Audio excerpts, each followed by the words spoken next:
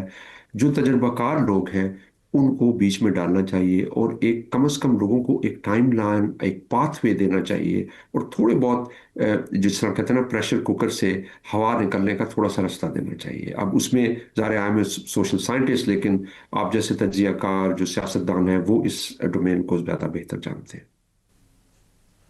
بہت شکریہ پروفیسر الدیل سے راہ متعین کر دی. پریشر کوکر والی کیفیت میں دنیا میں جو ممالک ہیں ان کے اوپر پریشر زیادہ محسوس ہوتا ہے. بنیادی بات کرنے کی یہ ہے، جن ممالک کا بھی ذکر کیا، ڈنمارک اور گرین لینڈ کے معاملے کے علاوہ وہاں پر پریشر کوکر جیسی کیفیت یقیناً رہی ہے. اس سے ہمیں اجتناب برتنا ہے. ٹرمپ کا ہی معاملہ لیے چلتے ہیں، ہم آپ کو ایک ویڈیو دکھاتے ہیں.